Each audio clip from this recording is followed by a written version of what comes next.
So, anyways. How many we got here? 7? Was that a drum roll? It was just me after a hard day's work trying to gather myself, and it really failed miserably. But we're like on episode 7, I believe it is, or 6. That sounds right. Somewhere along the way. The fact is the show's still going. Last week we were without me, and this week we're without Guapo. And don't think I didn't hear those comments about me being taken by Donald Trump and some shit. Jerks. I don't know what you're talking about. That may have been all Guapo, but that was not me. Not me at all. I mean, the only thing that sucked was that we didn't have you around to talk about how great something shit was. like whatchamacallit, I was talking to my girlfriend yesterday about Mike and Maria Kanellis, and I'm just so appalled that my girlfriend wants to go out of her way and try and put down the love of Mike and Maria. I don't get it. They want to spread their love to the people. Your girlfriend's a very smart person. No, she's very, how would you say? One time I went up to her, this was when Adam Rose first came onto the roster. So I just told her to not be a lemon. And she just gave me a look and went, shut up. And that was it. I was like, fuck, no, this relationship ain't working. No. Your girlfriend is a very smart person. I do not like you supporting her throughout these tender times. I'm just saying your girlfriend's a very smart person. Anyways, we have something interesting for this podcast. This is all my fault, by the way. Oh yeah, all your fault. We're not going to review Raw and SmackDown because guess what? I'm kind of getting sick of those two shows because they're so awesome. So exactly, it's too much awesome to handle. So let's talk about something more awesome. We're gonna go back. We're gonna go on our DeLorean and hop back in time to a much simpler time in the WWE. It's the year 2009, and the WWE is celebrating their 25th anniversary of Wrestlemania. This was the first Wrestlemania I'd ever seen, and up until that point, I was too cheap to buy pay-per-views. Deidre and I did buy Armageddon, the pay-per-view before WrestleMania, because for Christmas, my family had bought me 2 tickets to WrestleMania and in Houston, and so Deidre and I pulled our money together and bought Armageddon to watch Armageddon so that we could see a pay-per-view before WrestleMania. But I'd never seen WrestleMania on pay-per-view up until WrestleMania 31. I'd been to all WrestleManias. So 31 was the first one I actually saw on TV. But this was my first WrestleMania, guys, and I don't remember it being this hard to watch live.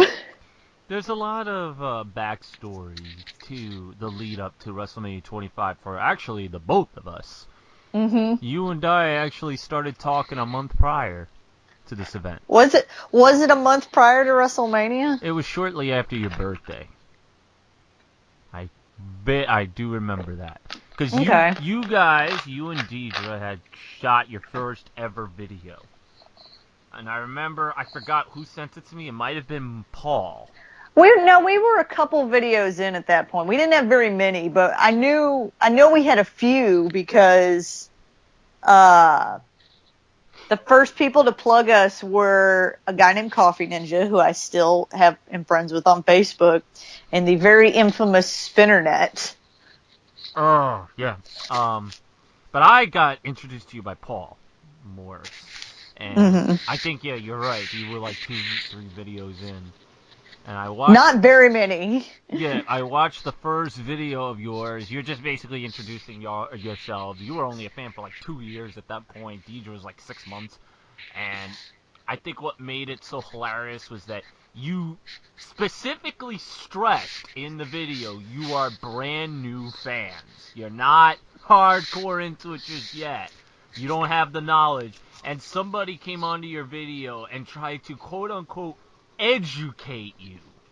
Oh, I remember that. Was that when we were calling them, was that when we were saying good guys and bad guys as opposed to heel and face? I Or was it, believe so. or was it when we were calling a squish match instead of a squash match? Squish was later, but I think, there was something else that you got flat. Okay.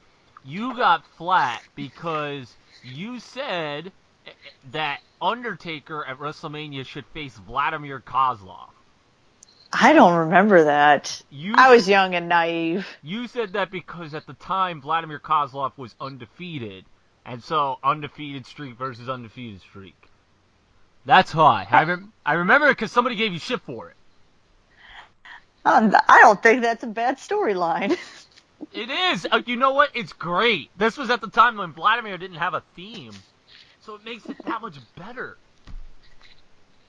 Oh my god, you know what? They should definitely... I thought you liked that video because the first thing I said was that I thought Triple H was overrated. Yes, that's what got me to be like, okay, this person on my good side. You said, I don't... You gave wrestlers you didn't like. I don't remember who D said, but you said Triple H. And I was just That's because I think he had just come back. He'd had a feud with, like, King Booker at the time. And so that was when he came back. Because, you know, they did the King versus the King kind of thing. The King versus the King of Kings kind of thing. And then after that, Triple H was, like, everywhere. And so he was just kind of getting shoved down your throat.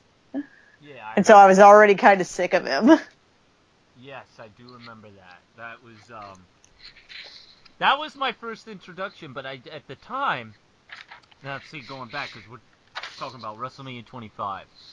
This was going back December, so December 08. Crazy Mike, had wanted to go, but it was such short notice, and I had only been working at my job at that point, 8 months. And he wanted to go, and I had never gone anywhere besides New York, which I can take a bus to, and Pennsylvania. I've never been on a plane. So I was a little nervous to go, so I didn't go for that reason. Yeah, you'd go next year to 26. Yeah, which we'll talk about after. Not WrestleMania 26, but I'll talk about that after this great show, but you got to go. Yeah. All of our other WrestleMania trips that you guys hear about were kind of like a vacation, like you go for 4 or 5 days. This one was all wrestling for me and Deidre. We just kind of did WrestleMania. So we flew in on Saturday. I had a couple friends that were going to Rice University at the time. So we went and hung out on campus with them. And Sunday we did WrestleMania, and we flew out early Monday morning. So that was all we did was just do WrestleMania. And I remember trying to take notes from the match. I wish my old channel was still up because I kind of wanted to go back and see what I thought of it. Because I know we did a video right after, that night, right after WrestleMania. And I would like to see what I did or what I thought of those matches then as opposed to now watching it on the pay-per-view. I know for a fact that we were just so tired and frazzled and WrestleMania'd out by the time we got home that I forgot to rate the Chris Jericho Ricky Steamboat match, which is a crime on that video. But other than that, I don't remember anything else. There is another story that I would like to say for this pay-per-view, but it's for the last match. So I will save it for then. So my lead up to this pay-per-view was a couple days before the event. I started seeing videos of Crazy Mike, Truth Slayer, MB, and all those guys, Gilbert, all together. Before you finish the story, we did not meet up with any of those guys, Deidre and I, because we didn't know any of them well enough. We knew Paul Morris, and we knew you, and barely. That's the thing. I think that's it. I think that was all at least we were talking to at the time. Yeah. Because I know we didn't meet Gilbert until later. Johnny Thunder was still fairly infamous Johnny Thunder at the time. He was the troll Johnny Thunder, which He we was need troll. to get him. We need to get him on the show so we can all troll. Yes. Guapo, Steven, and Johnny Thunder. Perfect. So we didn't know any of them. So we didn't meet up with any of them, and they got upset in later years that we didn't meet up with them that night. We were like, we didn't know who the fuck you guys were. So yes, I was so jealous that this happened, because at the time, no YouTubers or wrestling vloggers actually met up with each other at that point yet that I know of. This was the first of me seeing this, everybody meeting up together. And I remember they didn't film that much, so, but every WrestleMania, my tradition before going to them was I had a friend named Anthony, and he would come over to watch it with me. We would watch WrestleMania together. And we did this for 22, 23, and 24. 25, he was supposed to do the same thing, but at the time, he was also in college. And he called me up like maybe 2 days prior to let me know, oh, I can't go because I got a paper to write. And I was actually really angry. Not at him, but at the situation, because it's like, I watch these videos on YouTube of people watching WrestleMania all by themselves, and I'm like, how? Like, I'm not judging you. I'm just like, how? I can't watch a big show like that by myself. I gotta either be in a big party. Even though I did it for 31, I could not sit by myself. I either have to be there or be with a big group of people. And just like with the recent one, 33, I feel sorry for anybody that only got to see the Hardy Boys return on pay-per-view, because I was there to see the Broken Hardys come back. Or, excuse me, the Woken Hardys. But, yes, I got into a Skype call that night with Sarcastic Venom, I think Paul Morris, and this kid named RTK that we used to talk to. So that was me heading into WrestleMania 25. That was always fun to watch the pay-per-views with somebody on. We used to do that for TNA pay-per-views, right? I think all of them, WWE and We TNA. did a lot of them for that. And I remember we were all cheap and would watch them on a stream somewhere. Yeah, to all you young fellows out there who are new to the WWE product, back in my day, we never had a WWE network. We had to spend $50 on a pay-per-view or watch it on legal. 60 if you wanted it in HD. Oh, yeah. And it was like 70 for WrestleMania, so yeah, you had to spend a lot of money. Or you could illegally stream that. Not that we condone that, but it exists. I condone it for a pay-per-view that wasn't built up well enough and you gave them no reason to pay for it. But if you built up actually, no. I mean, I don't like taking away from people who are working hard for their money. But it's like, at the end of the day, I'm working hard for my money too, and I don't want to be throwing it away on something that's going to clearly not give me any sort of enjoyment. But I'm the type that if I do, quote-unquote, illegal stream, whatever the fuck it is, if I like it enough, I'll go out of my way to buy a copy. Be like, you know what, this was good, let me throw something in. But anyways, another... This was a pay-per-view of, like, really good storylines that ended with crappy matches, or really crappy storylines that ended up having, fairly good matches. Let me tell you something. Before we even review this pay-per-view, because there's one thing I really got to touch up on, and it really sets the tone for what I was in for. So, one of the matches I was the most excited for this pay-per-view. Nobody will believe me. It was not Taker Michaels. I was actually one of the I was about to say. I was one of the few that didn't care for it. I was just about to say, were you the one that did? I know you didn't care for one of them, and everybody thought you were like crazy. Yeah, I didn't care. And I wasn't sure if it was this one or the second one. I think the second one was the one I cared for. I think Stewart's the one that's like, I don't like the second one, but he likes the first one. No, Stewart doesn't like the first one either. He doesn't like the first one. There's somebody in our group that doesn't like the second one, but likes the first one more. I have no idea, because everybody in our group that I know of loved the second one. But I know I love the second one, me and but Stuart I feel like agreed with the first we'll one. we'll get to my thoughts on that in a little bit. So, anyways, let me set the tone for this. There was one match in particular I was really excited for, and it was the tag team unification match. Tag team Oh, that's right. It was for tag team unifications. Yes, Carlito and Primo versus John Morrison and The Miz. And the reason for that was because I was a big fan of Carlito and The Miz. Still am a fan of The Miz to this day. I don't know what Carlito's doing now. I would like to know because I'd like to keep up. But anyways, I was a big fan of both of these guys. So, no matter who won, I was happy with. It was going to be one of those matches where I'm here to be entertained by these four guys. They're going to put on something spectacular, and I'm going to be having fun. Well, and then... and then I go on my computer, stupid me. I was going to find out anyways. Oh, my mic fell. But anyways, I get to my computer, and what do I find out? The tag team unification match is on the pre-show. And these are the days before they would put it up on YouTube. The only way you could watch it is if you were there. Or if you buy the DVD later on. Yeah. But yes, I was not able to see the match that I was most looking forward to. So, it was a good match, too. Oh, well, thank you. I'm glad to know that you got to see it, but I didn't. Well, the funny thing is, I didn't get to see it again. Like, I can't give you my current thoughts on it because it's not on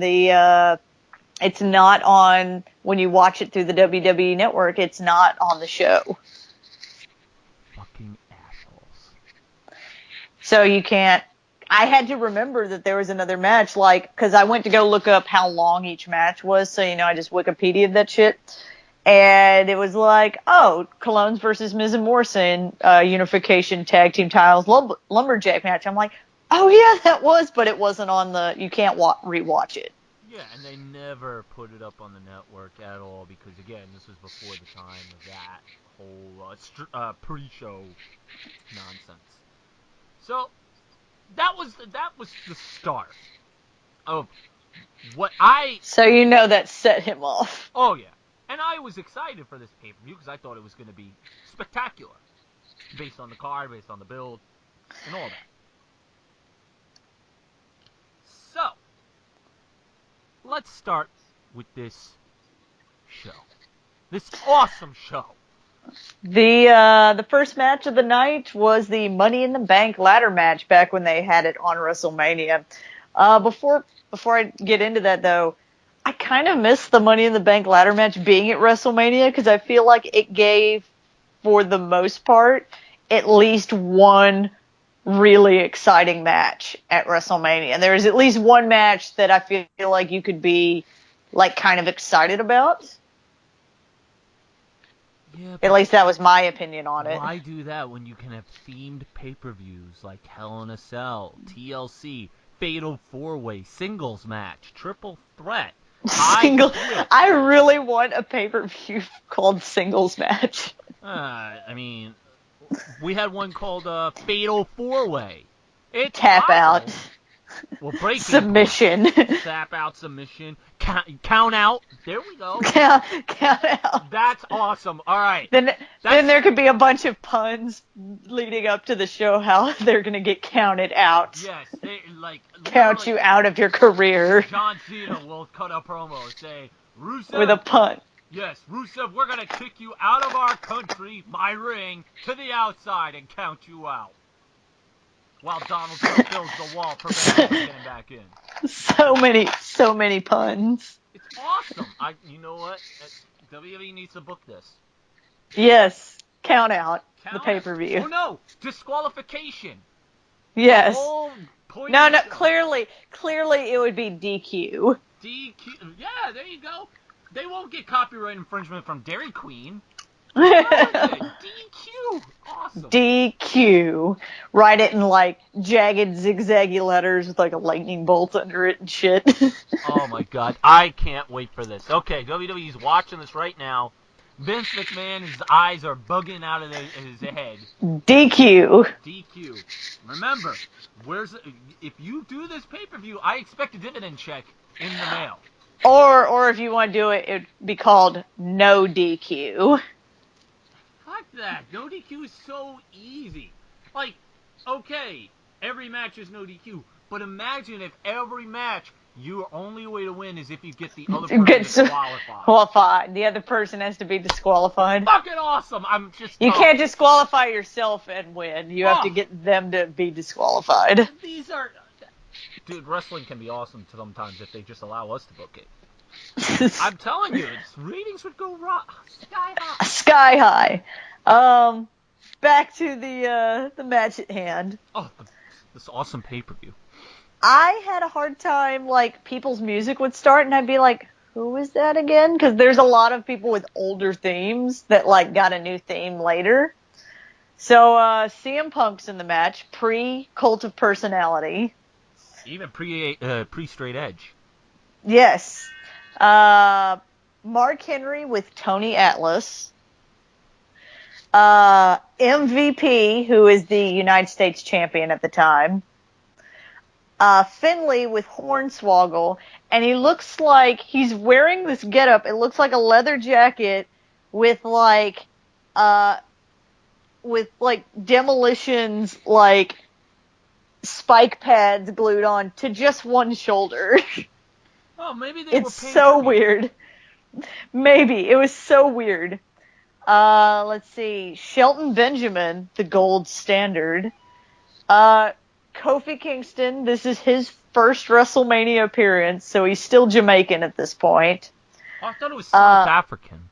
Or am I thinking Justin Gabriel? That's Justin Gabriel. Oh, okay. How did I get those two mixed up?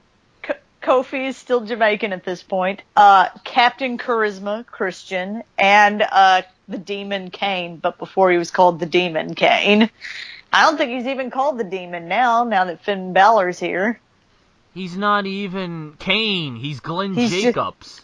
He doesn't have the mask, you're right. He's Glenn Jacobs. He's running for mayor.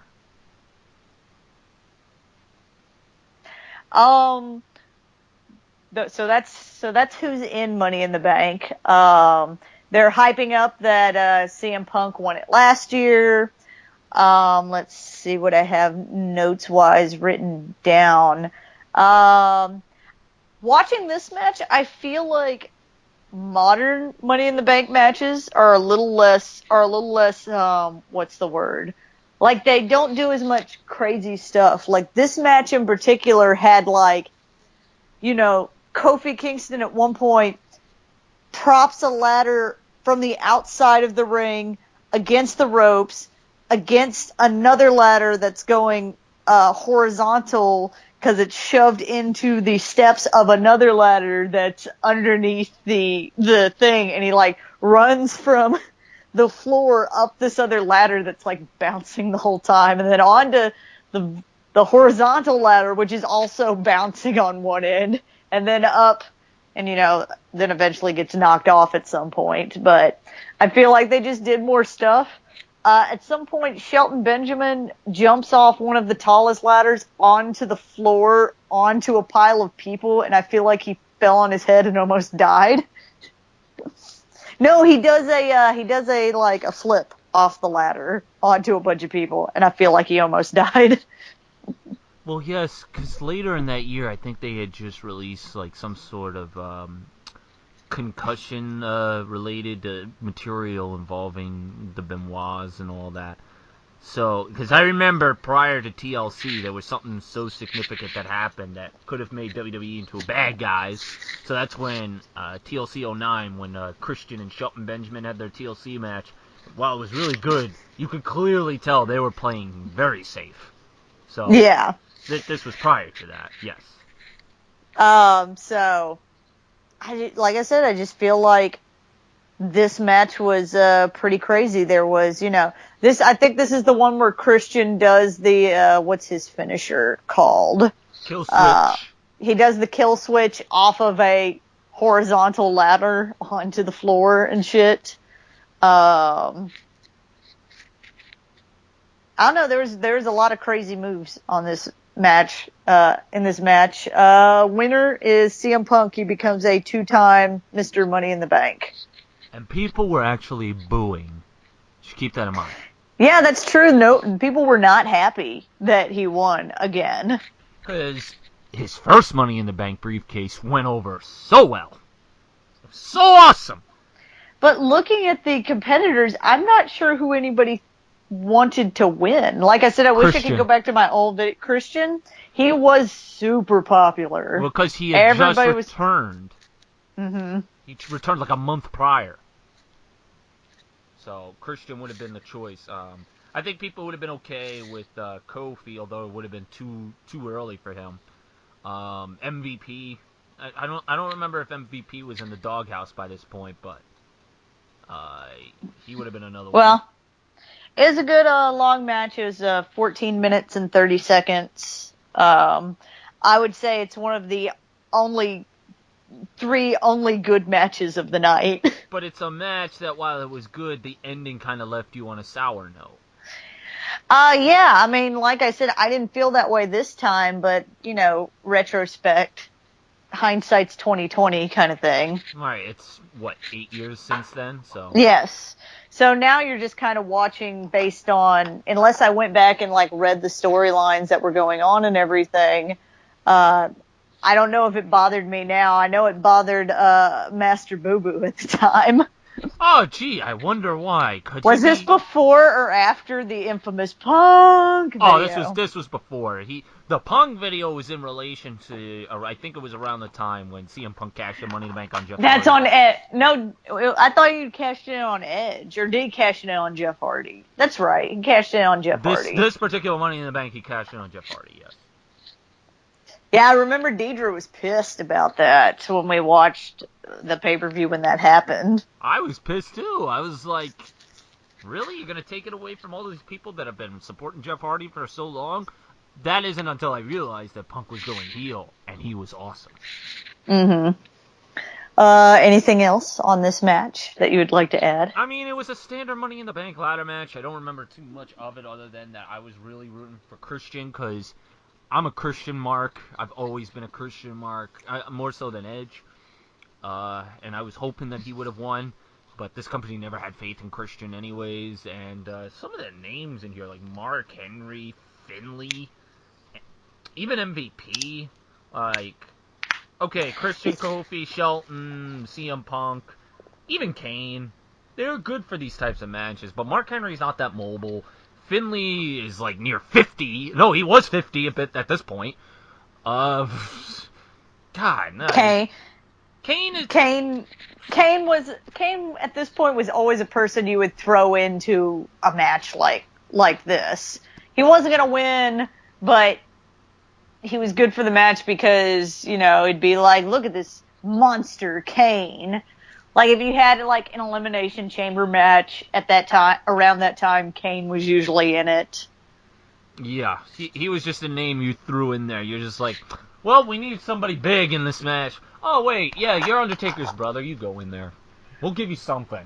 Which reminds me, when was the last time we saw Kane nowadays? Was it when Bray Wyatt and the Wyatt family, carried his body out of the arena, and then we never saw him again? The last time would have been sometime last year, because he was at WrestleMania 32 in the Andre the Giant Battle Royal. He got into the mix with Shaq and Big Show. It was sometime after that, and then he went to go run for mayor in Tennessee, so. Okay. That's why he hasn't been on TV. Okay, well, that's all I have for that match. We can move on to my big rant of the night of the video. Well, we got to talk about Kid Rock. Yeah, that's part of it. Okay, good. Awesome. I want to hear this. So, the next thing is Kid Rock comes out and sings 4 songs. He sings a good length of time out there, and you can just tell that the fans are like, okay, I came here for WrestleMania and now I'm at a Kid Rock concert. What is happening?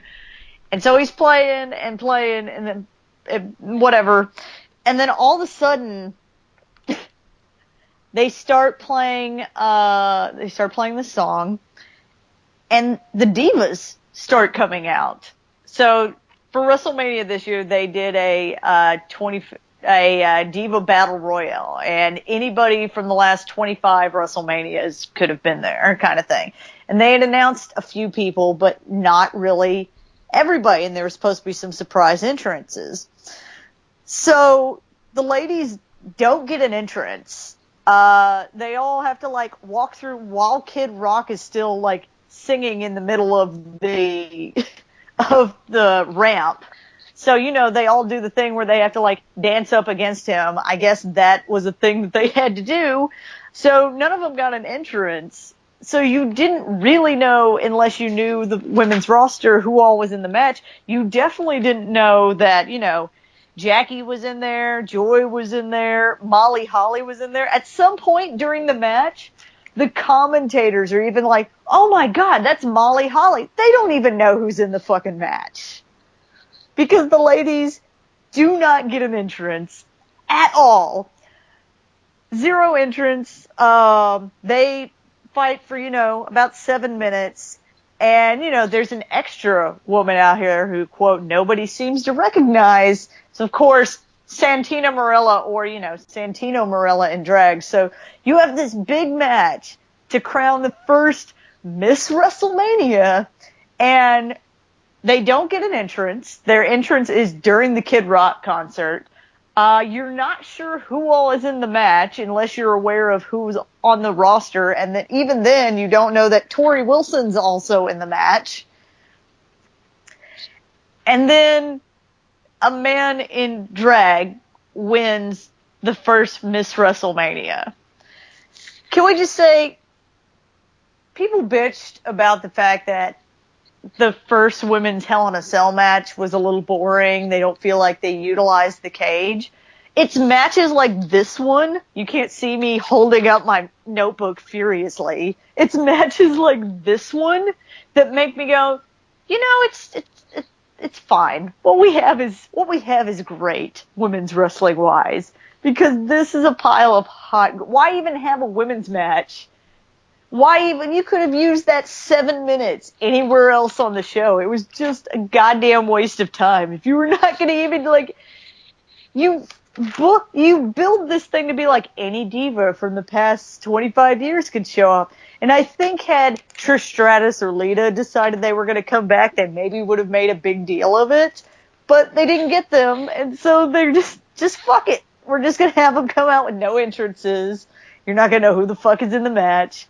And we're going to give it to a dude in pantyhose. It's going to be great.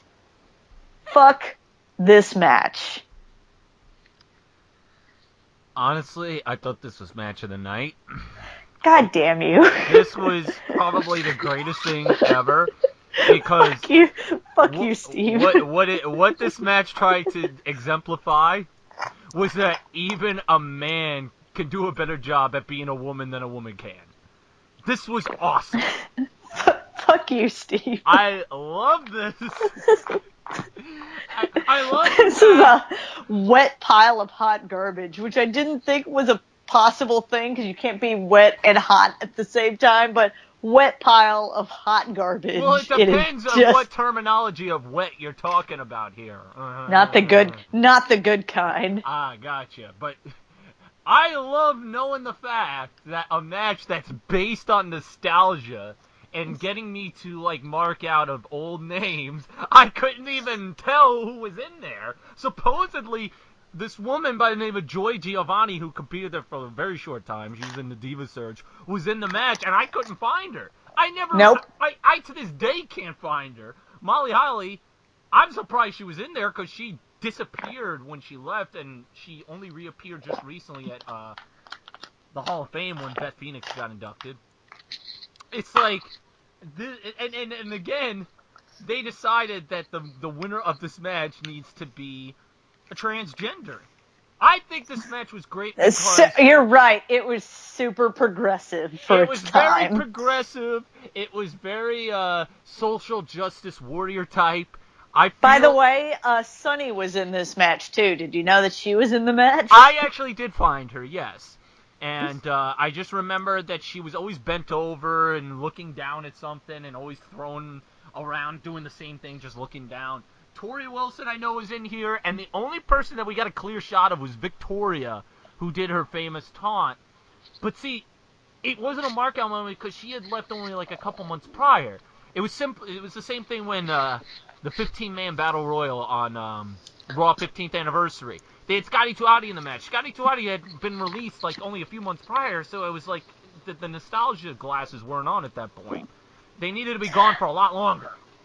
The one thing about this match, so both the Bella Twins are in this match pre John Cena, Daniel Bryan dating, pre plastic surgery, pre everything.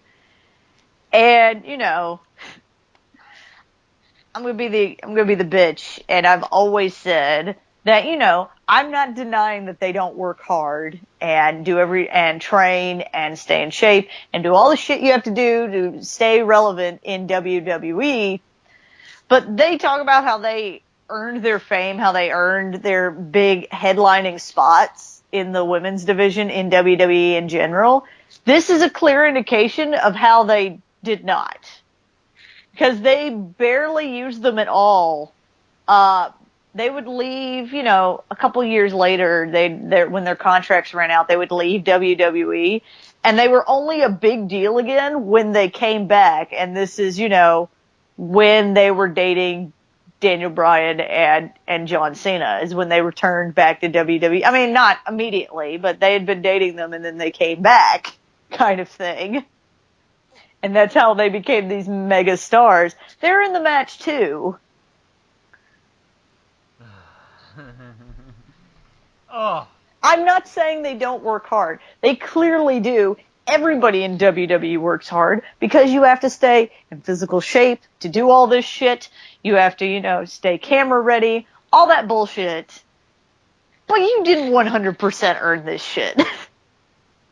Let's face the facts.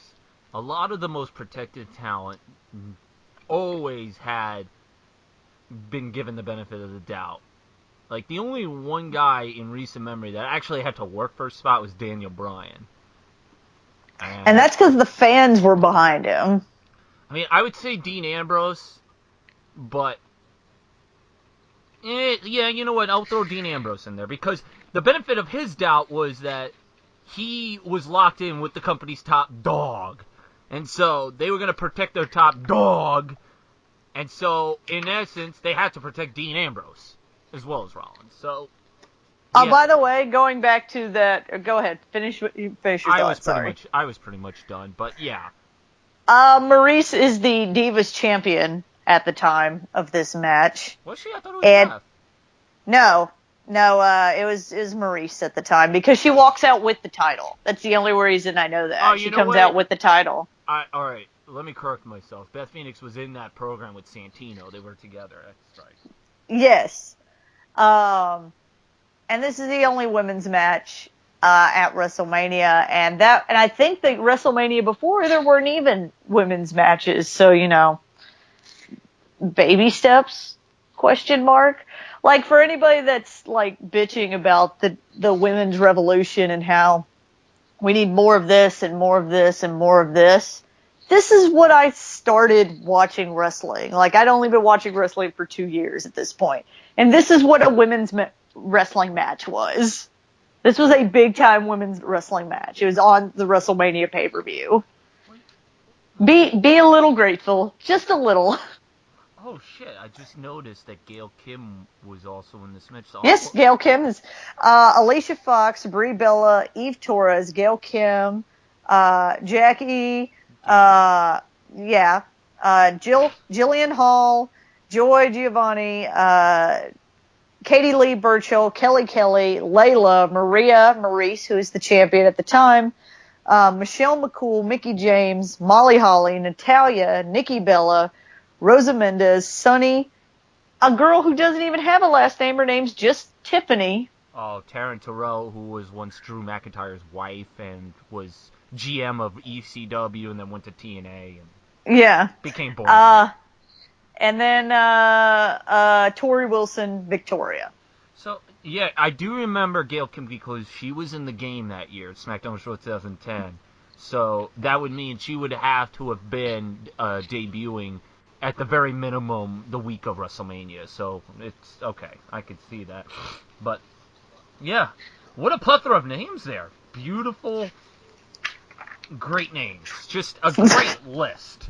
And most of these were managers like Sonny, so it worked so beautifully. And Joy Giovanni was only in the business like a year. Oh, how could you not be sports entertained by this? I was not sports entertained.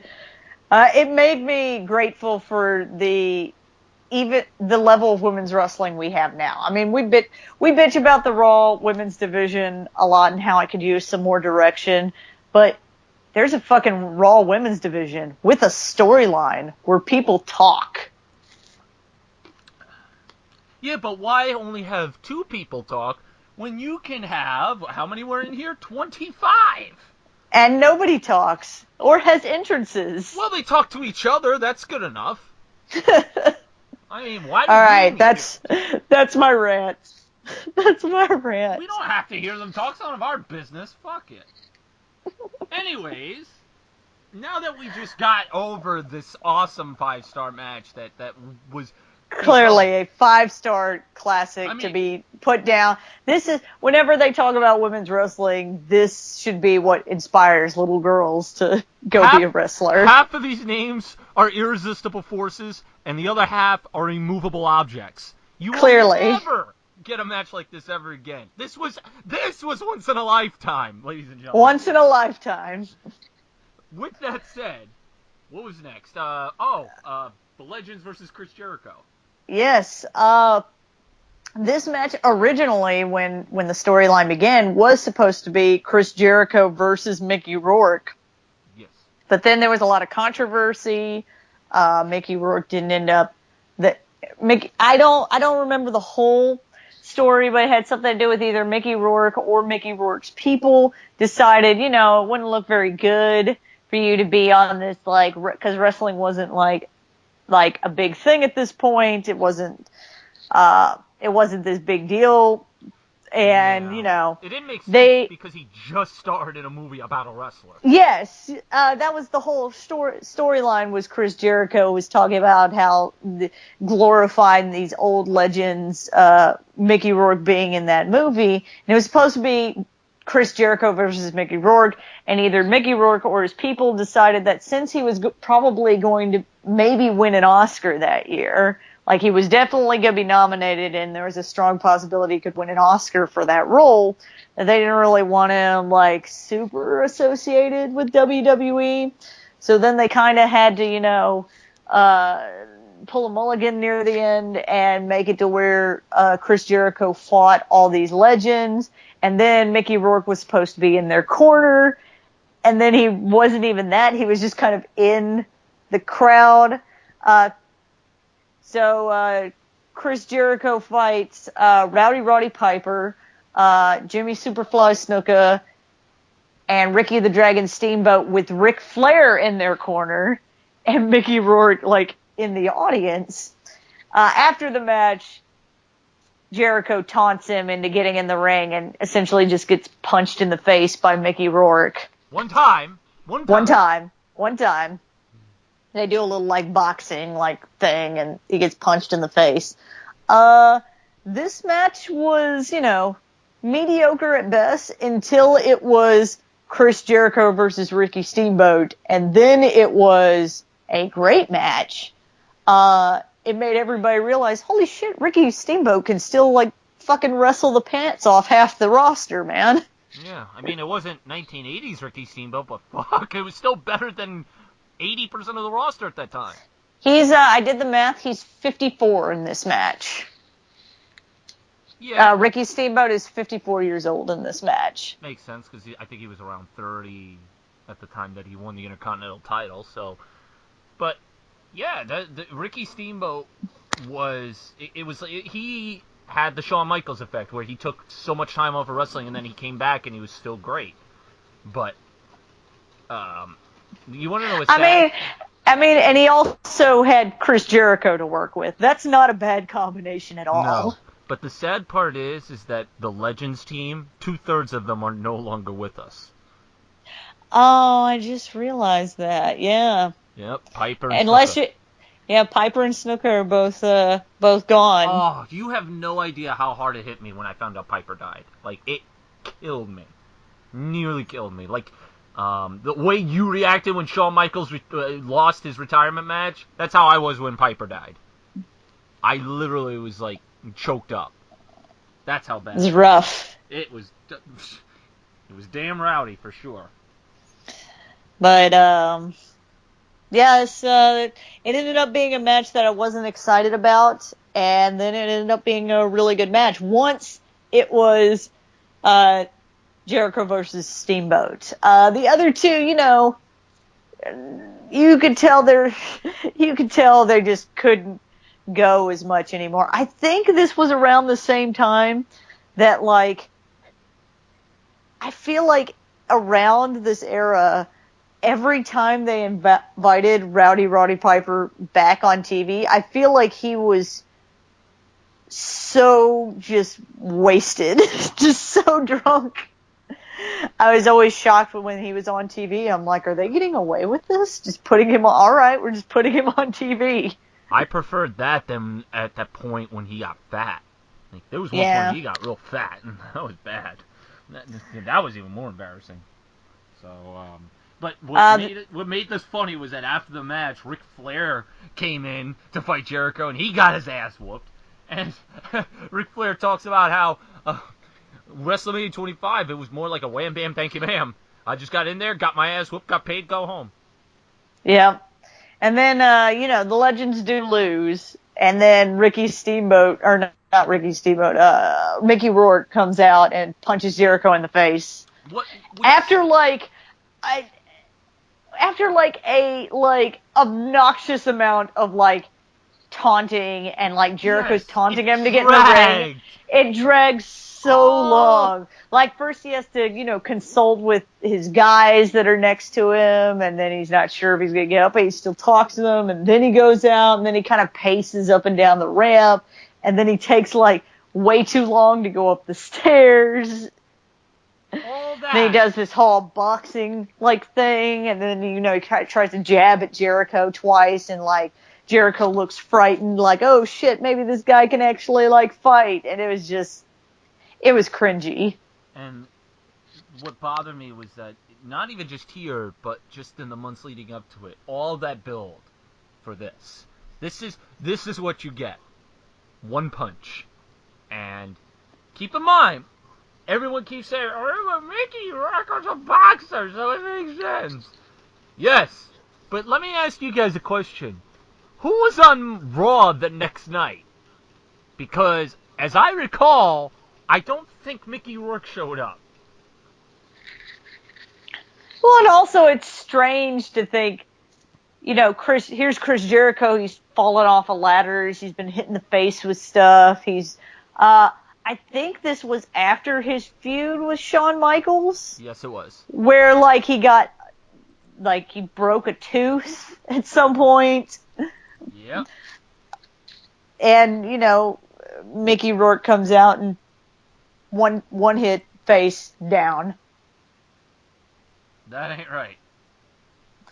But anyways, it was a good match, and then everything before and after it was shitty. I have no comment other than what I just said. It was, by the way, it was 8 minutes and 33 seconds. Oh, beautiful. Just wonderful. Should have been double the time.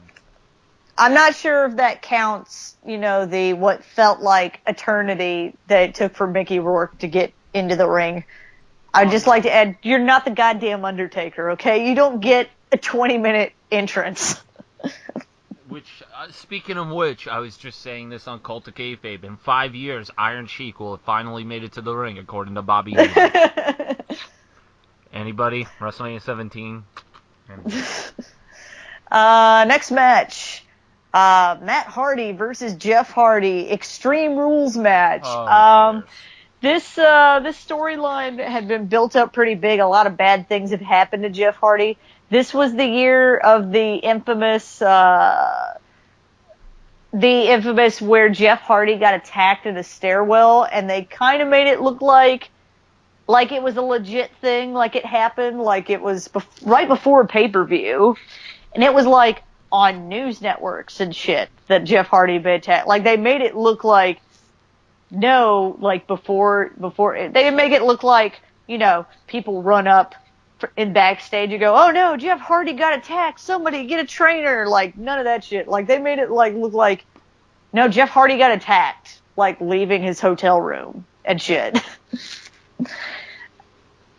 And I think Jeff Hardy's house burned down that year too, and his dog died. And his dog died. And then they made it into this whole storyline where Matt Hardy supposedly did all of this and was jealous of his brother, and then they had this match, and I was underwhelmed. Same feeling I had when I was done watching, because it felt like, wait a minute, these are two guys that are having a hard feud, and I don't remember anything in the match other than the last two spots, which was Jeff Hardy jumping off the ladder and falling and missing. I don't even remember what he landed on, and then Matt Hardy did a twist of fate on the chair, and that was it. It was just those are the two things I have written down. Which was like, wait a minute, that's it? After all of that build-up for a personal feud, that's what we got? Huh? It was awesome. Because Vince McMahon says it's awesome, therefore it's awesome. There you go. Yes, because he's got to control everything. I have nothing I really don't have anything to say other than what I just said. I don't know. Well, I give on Spaz Phoenix's channel, which, by the way, if you want to listen to pay-per-view previews, our thoughts of what we think's going to happen, go check out at youtube.com/SpazPhoenix. But anyways, I give Spaz a lot of shit because I'm not a huge fan of the Hardys. I'm not right now. Everybody else is, and I'm just like, whatever, just kind of blah about them. There was a time where myself and Deidre were Hardy fans, because there is a picture, Monoxide can confirm the picture, of me and Deidre, and we have wrestling hats on. I think I have a 619 hat on, like a Rey Mysterio hat. And Deidre has, I think, maybe a John Cena hat. I'm not sure. She has a wrestling hat on, too. And we're doing the Jeff Hardy, Matt Hardy, guns. Yes. And I don't know what happened to my love for the Hardys between then and now. You just do not appreciate the broken brilliance. That's the problem. I guess not. The point. But they're not. Maybe I will once it actually happens. Why not just go on YouTube and watch some clips? Damn it. Because I will watch it after I win my bet, and then I will go and talk about how awesome it is. You are depriving yourself of some brilliance. I'm not depriving myself. I'm depriving myself until WrestleMania. Then after WrestleMania, I'll watch it and be like, man, this sucks. You guys were right. This was pretty cool. After I, am laughing in glee at Spaz having to buy Naomi merchandise and make a 10 Reasons Why I Love Naomi video, and Guapo getting chest chopped 5 times. When we're done with this podcast, you gotta link me to Spaz Phoenix's video of his hatred to Naomi, because I gotta watch this for myself. I think Guapo's in that video. Yes, you told me it's like an hour worth of talking, and 45 minutes of it is Spaz talking. But yeah, this was for an Extreme Rules match. The Money in the Bank ladder match was more extreme than this match was. Yeah, there's nothing really to say. What nothing happened. Speaking of nothing really to say and nothing happening, next match is the Intercontinental title match. JBL, who was the champion at the time, versus Rey Mysterio. God. It is the first time in 7 years that the Intercontinental title had been defended at WrestleMania, and it's JBL's last match, I think. Yeah. Correct me if I'm wrong. Nope. JBL's last match, and it is 21 seconds long. And Rey Mysterio looked like a complete idiot. He's dressed up like the Joker.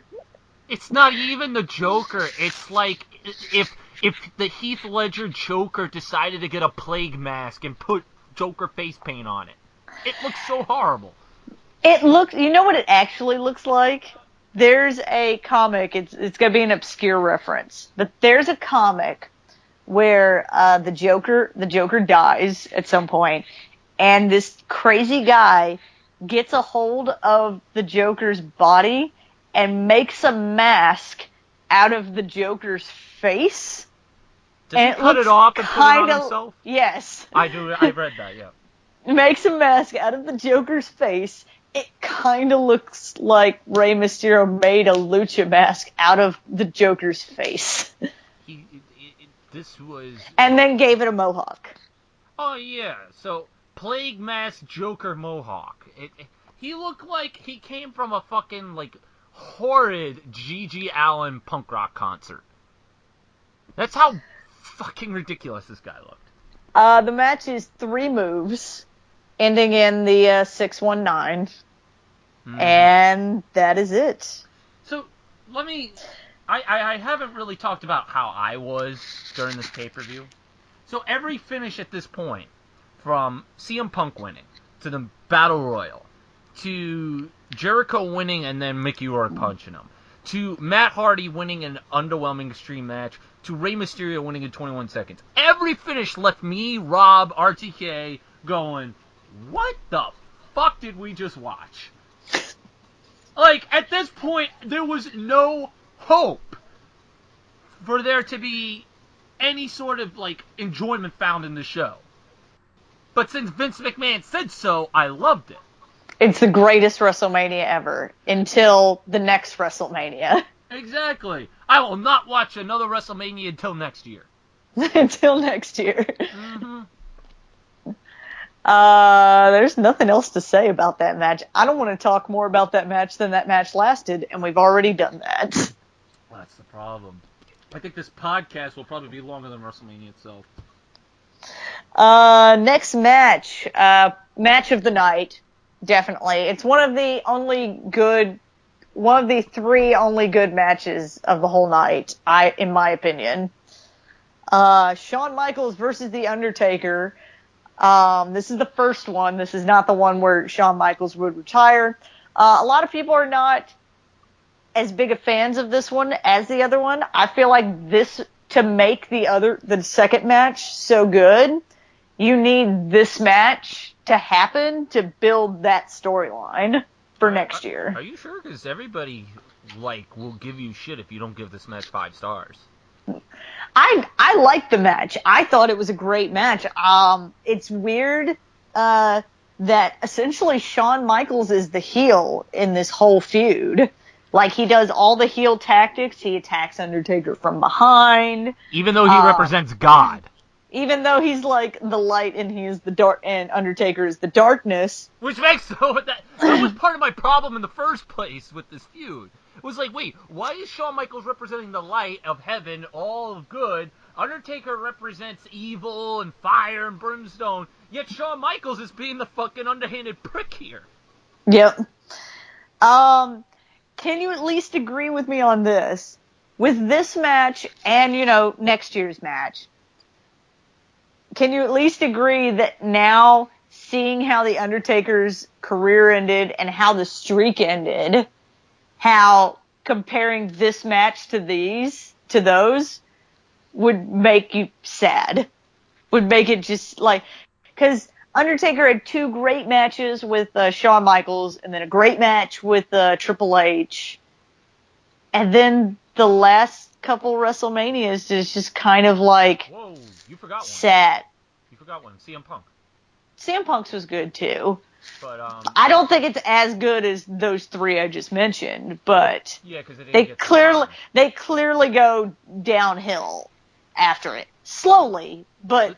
The CM Punk one didn't get enough time as the rest of them. Yes. But suffice to say, yeah, the Brock Lesnar one, the problem with that was Undertaker got a concussion like 5 minutes in. Yeah. The Bray Wyatt one wasn't long, and yes, it was plotting. But Undertaker had great matches later in the year with Brock Lesnar, the Hell in a Cell and SummerSlam match.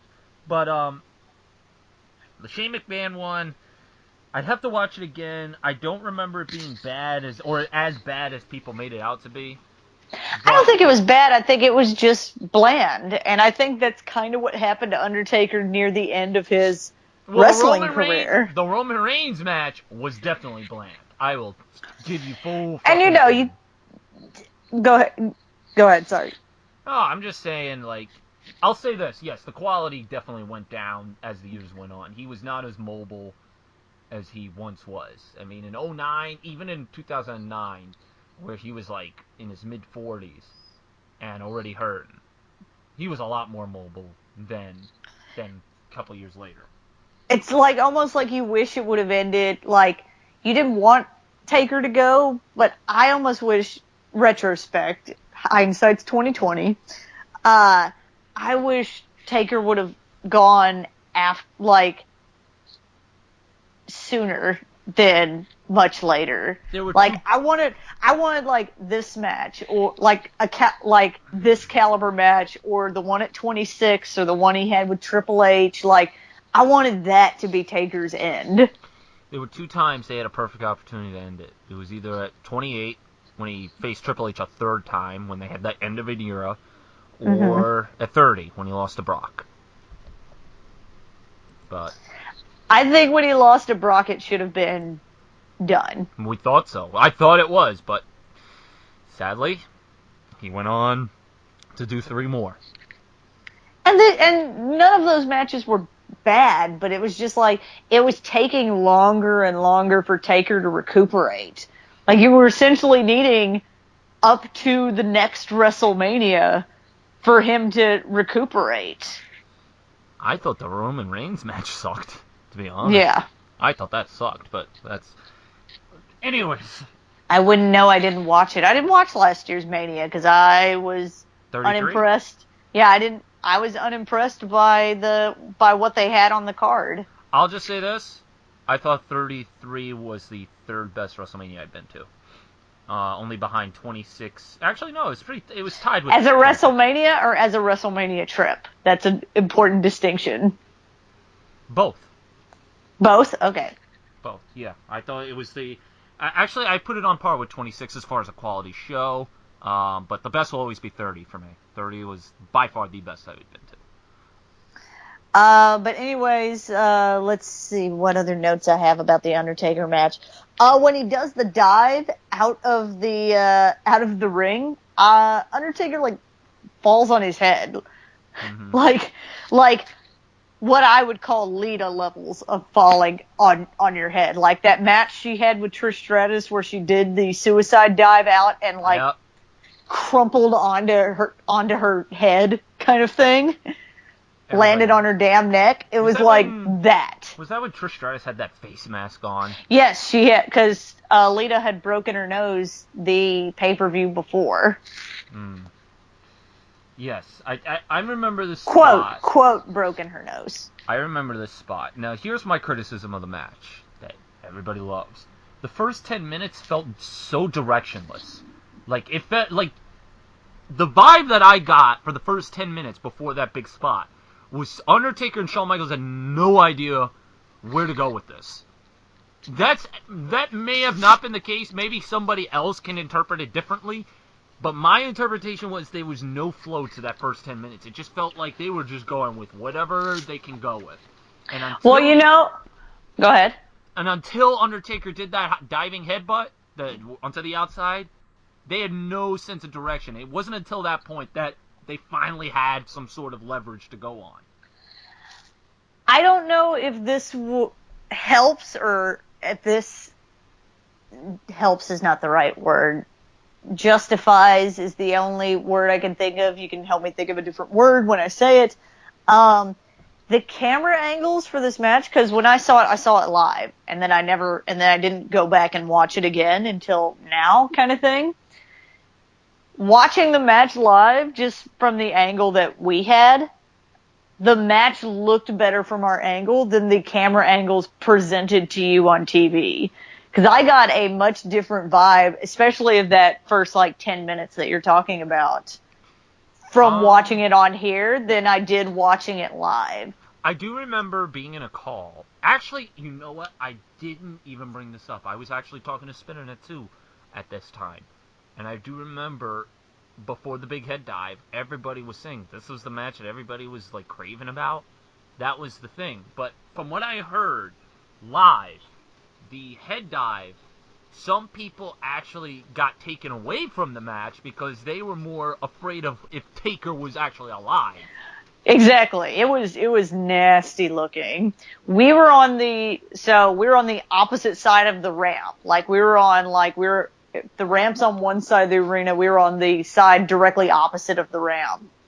And so, you just watch this, Taker's 7 foot, right? At this point? How tall is Taker? He's billed as 6'10".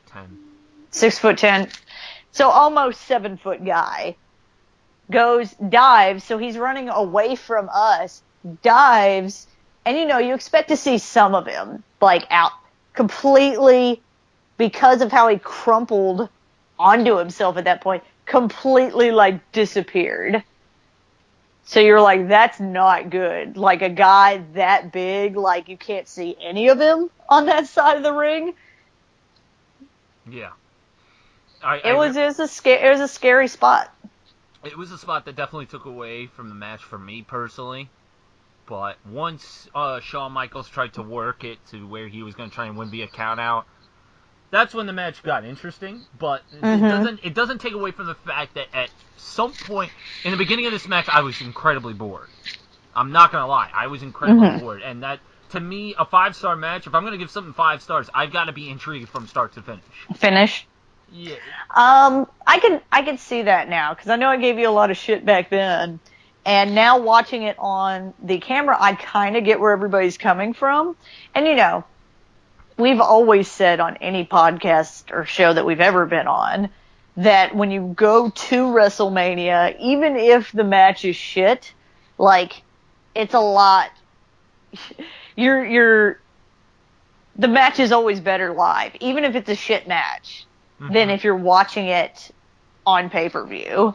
You get the crowd reactions, you get to see all the extra stuff, so it's a different level. Watching it now on pay-per-view, I can now see where you guys are coming from on this, and how, and I can't complain. I can't write off all of your arguments on just camera angles and everything, but based on what I saw, it's almost like a different match. Just based on what they showed you versus what I could see when I was there live. Well, not only that, it was 8 years ago you saw it. And also it was 8 years ago, and I was a 2-year wrestling fan at that point.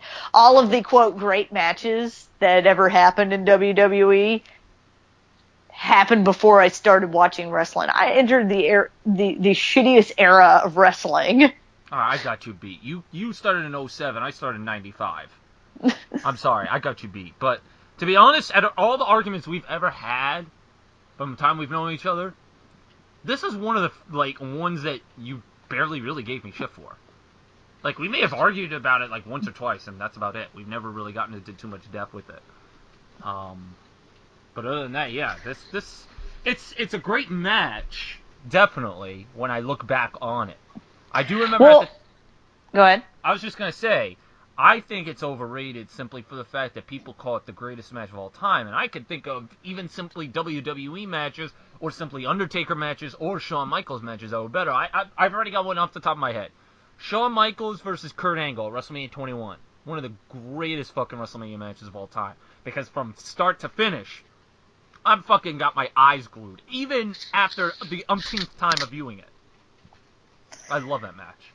Well, the significant thing about this match is that this match the results of this match and the feud that led up to this match, the results of this match lead into the WrestleMania 26 match, which I believe everybody considers to be the better of these matches and more of a like instant classic match. But you need this match to build that storyline.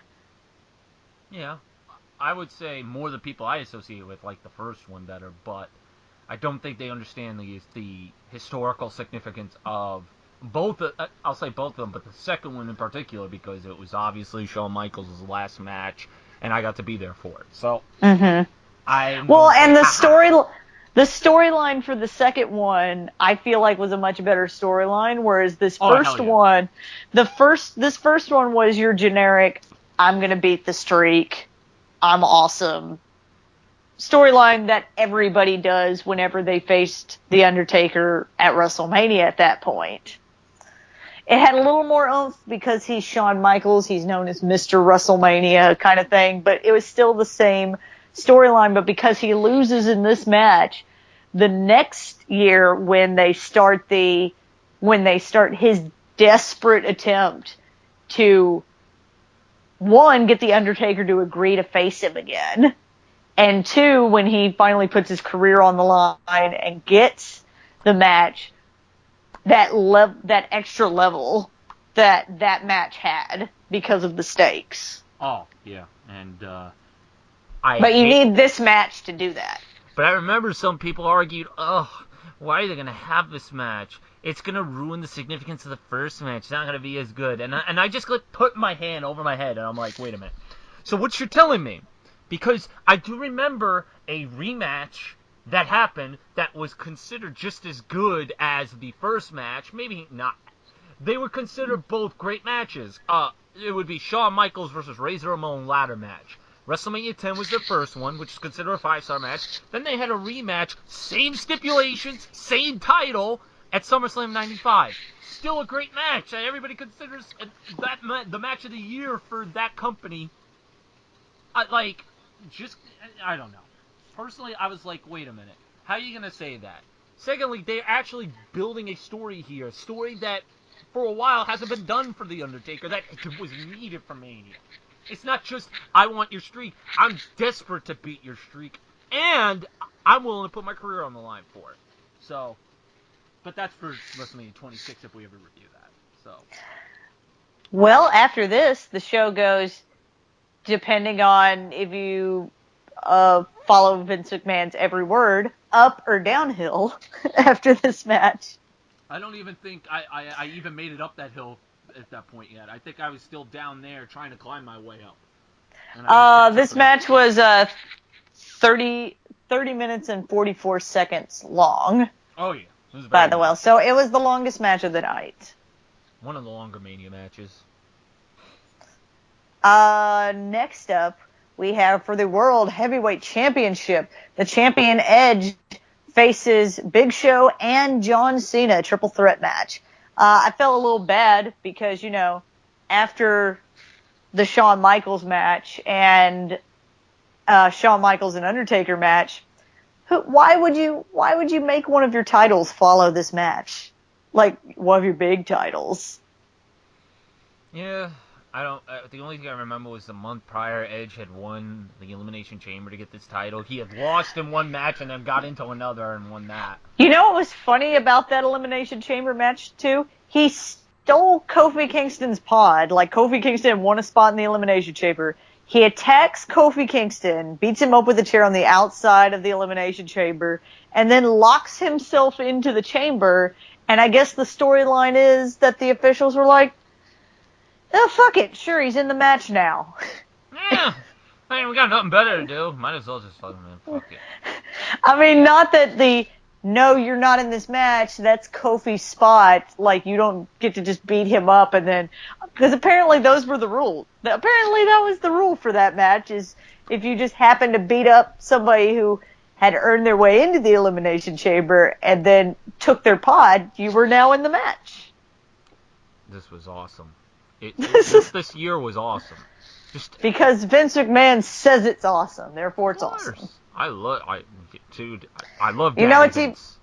You know what's even more awesome about this match? It's that it's in the middle of a love triangle that John Cena exposes, where Edge, who is married to SmackDown general manager Vicky Guerrero at the time, shows a video where Vicky is making out with Big Show backstage. And thus a love triangle. This is so awesome. I love this company sometimes. Clearly, it's the greatest thing ever. Aside from that wonderful battle royale with the Divas for Miss WrestleMania, this is like number 2 on best matches for this pay-per-view. Oh, and keep she in said mind, sarcastically. Oh, and keep in mind, when we say number 2, we're not talking about that number 2, because this was the number 2. Exactly. That on the greatest WrestleMania until the next one.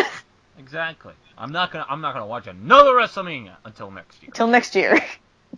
The only big spot, the only big thing that I remember, even from watching the match as of yesterday, that I remember was John Cena doing the double AA off the top rope.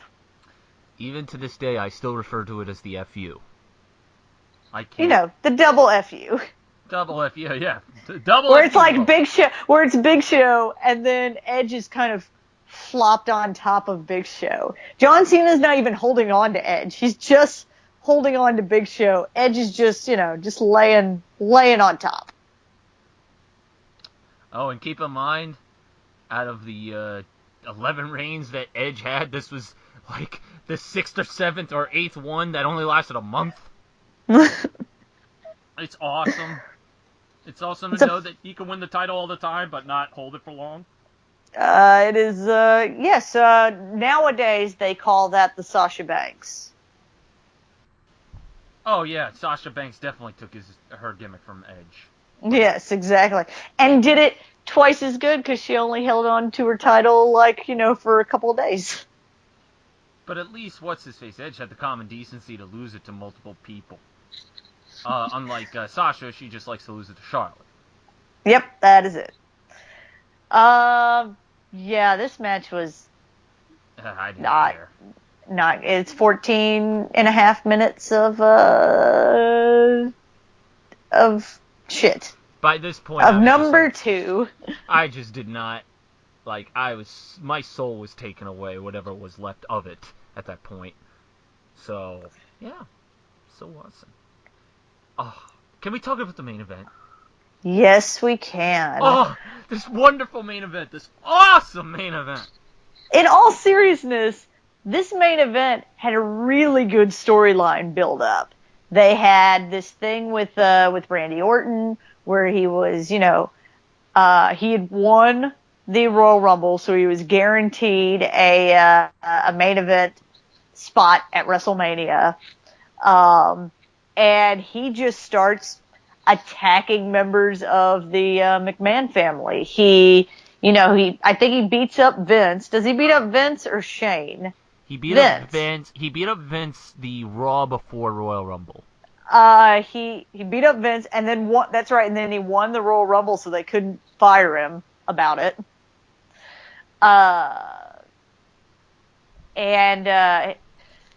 And this is when he has legacy, by the way. He has his 2 mannequins, Cody Rhodes and Ted DiBiase. He DDTs Stephanie McMahon, beats her up, DDTs her, and then kisses her unconscious body as Triple H, I think, is handcuffed to the corner post at this point. That was the second time he beat her up. The first time he RKO'd her, and then that's when Triple H ran out, started teary-eyed, and then it was revealed on camera that they were married, even though it was like nobody knew that already. Yeah, this is the first time he'd actually been associated really with the McMahon family. Other than that, it had been jokes back when they were in DX where he was talking about, wonder who that guy is that knocked Stephanie McMahon up kind of thing. Oh, God. Wonderful. I love when they try to make it seem like we're that stupid. Because we are. So it was actually, and, at some point after that, Triple H, chases Randy, like, goes to his house, quote, his house, and, like, busts through the house, is beating him up in his house and in the lawn and whatever. And so it's this big, like, kind of high stakes thing for WrestleMania. It's WWE champion Triple H versus Randy Orton. Triple H will lose the title if he is counted out or is disqualified. Yeah. So it had this kind of really good storyline that ended in, like, in a storyline like this where the villain is just so villainous and he's attacked, members of the Face's family and all of this jazz and said all this shit and, it's basically wiggled and wormed his way into, staying in the position that he's in and he's doing all this awful stuff. You want the payoff to be that guy gets his ass kicked, and he does in this match, but it's like not believable. It's like you get that, but it's like there's no payoff. Yeah, if that makes any sense. Because this match, they do their finishers in the beginning of the match, and then the match just slows the fuck down. And then on top of it, the one time you're expecting interference, there's no interference. None. None from Legacy. None from the McMahons. Nothing. It was so awesome to know that the one time you wanted interference because it made sense within the confines of the story, there was no interference. None. It was perfect. It is a 24.5-minute beatdown of Randy Orton. And it's like so one-sided the entire time. Here's my story that I was going to tell. Oh, yes, perfect. It's so one-sided and so boring a match, like so boring because it's 24 minutes of a beatdown when clearly you wanted there to be a match, and then about halfway through the match something happened. Triple H turns on the afterburners and just beats the crap out of Randy Orton. That's what you wanted. About 2/3 of the way in through the match, Deidre and I look at each other in the stands and go, we already know Triple H is going to win. If we left right now, we'll beat everybody to the parking lot, and it won't take us very long to get through traffic. This is what Guapo and myself and our buddy Suave affectionately call, and Steve knows what this is, pulling an Alex, where we left WrestleMania before the main event was done. We did that before it was popular. But you didn't do that in an angry hissy fit. No. We did that in we could beat the crowd out and it'd be easy to get out of the parking lot. Oh, man. Beautiful. That match was so good that you were not worthy of watching the rest of it. Exactly. It was so amazing that we couldn't dare to watch the end of it because it was just too good. And why would you want to watch it? I mean, you can't. You have to be able to withstand that awesome nature. I'm surprised the building didn't fucking fall apart. And, watching it again, I might, because my thoughts have changed on a couple of these matches, like on one or two things on these matches. Same exact thoughts, except it's a little more boring because it's not at WrestleMania. Yep. You can just imagine how I felt by the end of this show. Oh, so disappointed. So distraught. So, So happy you didn't spend all that money to fly all the way down to Texas and go to WrestleMania for this show? I mean, yeah, but by the same token, when I go on vacation to WrestleMania, the quality of the show is kind of secondary. The first is having fun. After, at least for me, after my first WrestleMania vacation was, I've never been to that place before, and also WrestleMania is there. Oh yeah, I mean, the recent one, which was Orlando, which I visit a lot, it was that was something special because it was my first with my girlfriend, so that was probably why I'm biased for that Mania. And plus, the Hardys came back, which was fucking amazing to be live for. And I got to see Taker's possible last match, so That definitely was his last match. Yes. So, WrestleMania 25, ladies and gentlemen. This was the last WrestleMania I would watch before I actually started going to them live, other than 31. So, yeah. That was WrestleMania! The 25th anniversary of WrestleMania, the one at this point they were pulling out all the stops for. To entertain the masses. And you had a Money in the Bank ladder match who, at the time, nobody was happy about who won. A Kid Rock concert with a Divas match in the middle of it. It went far too long. Jericho versus a Jericho Steamboat match that was pretty good that ended with him getting punched in the face by Mickey Rourke. A underwhelming Hardy match. A 20-second Intercontinental title match. Taker versus Michaels won. A World Heavyweight title match with a love triangle. And a 24-minute beatdown of Randy Orton. Who was supposed to be this new Viper monster type guy. Who was supposed to be like the scariest thing ever. He will come for you. He will come for your family. He'll take everything you love and then take your title kind of character. And he had lackeys that would do the same shit.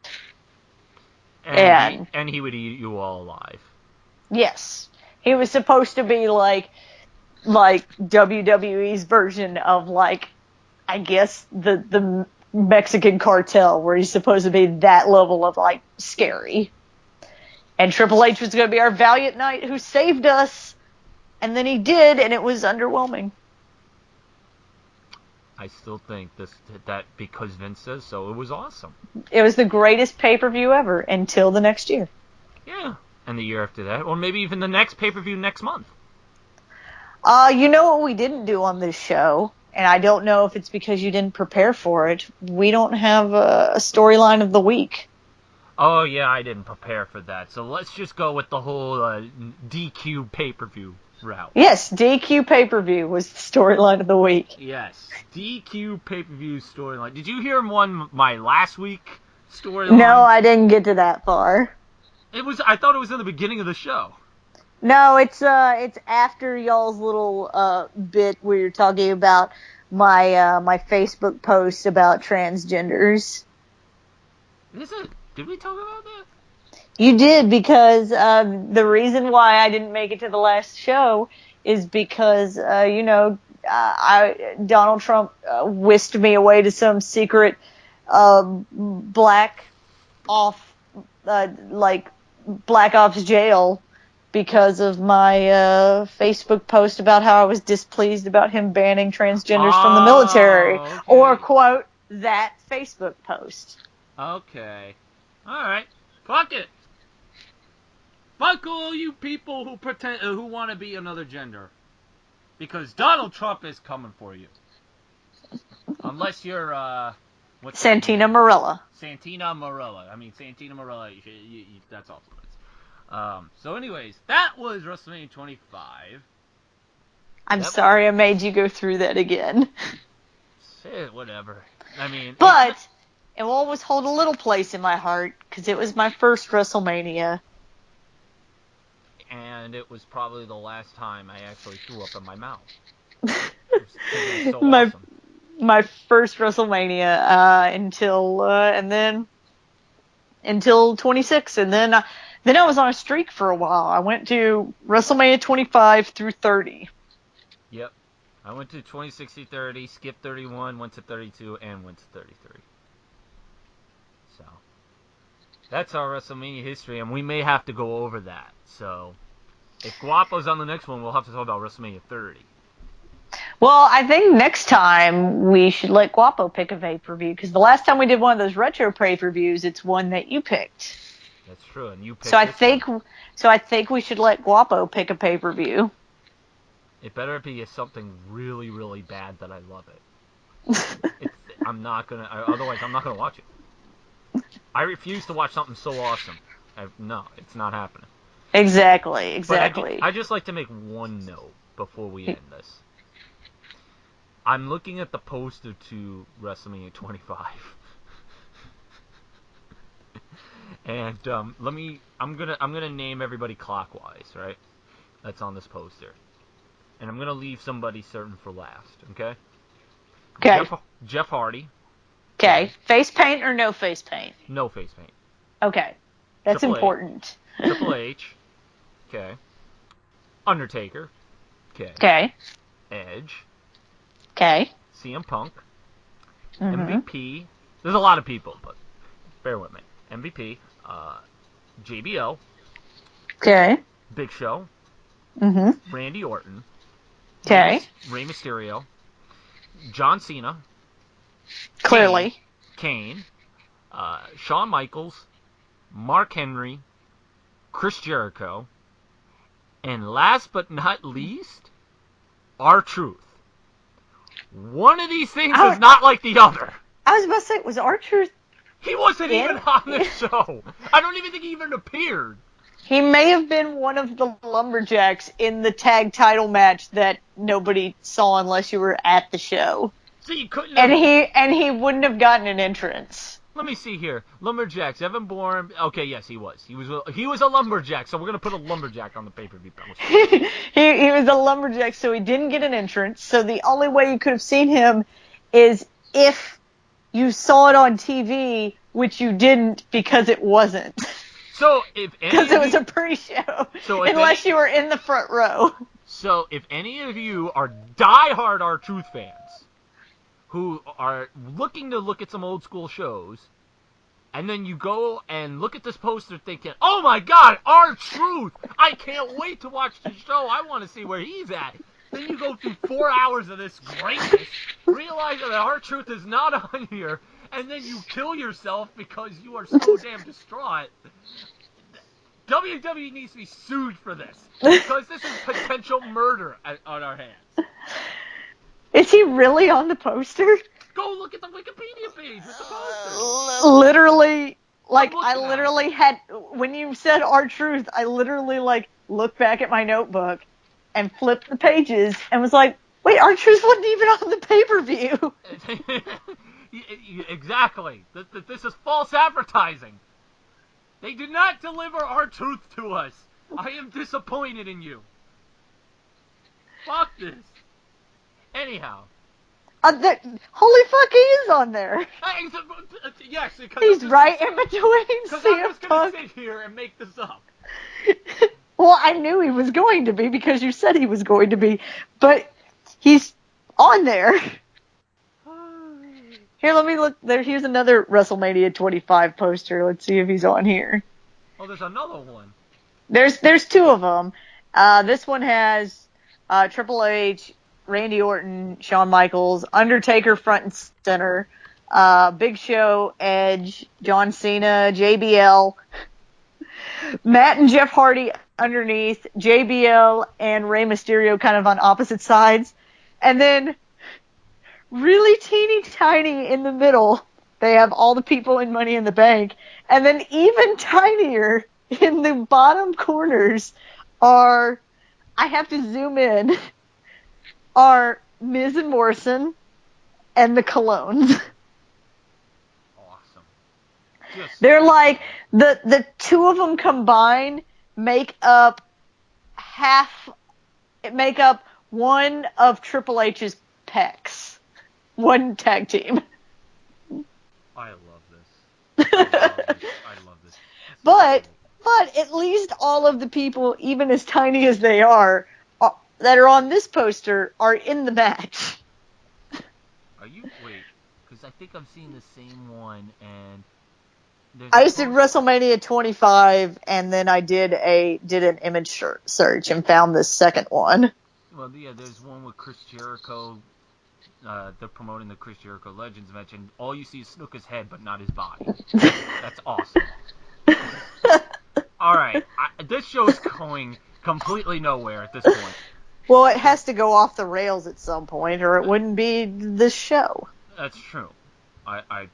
We've stayed pretty much on topic the entire time until now.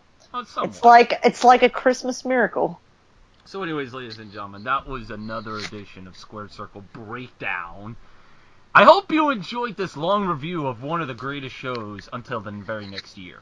Until the greatest WrestleMania, until the next WrestleMania, because then that's the greatest WrestleMania. So currently the greatest WrestleMania is WrestleMania 33. Greatest show of all time. Well, now it's 34, even though it hasn't happened yet. Well, But it hadn't happened yet, so it can't be the greatest show of all time yet. But then when it happens, it will be the greatest show of all time. Yeah, by that point, maybe Roman Reigns will get cheered.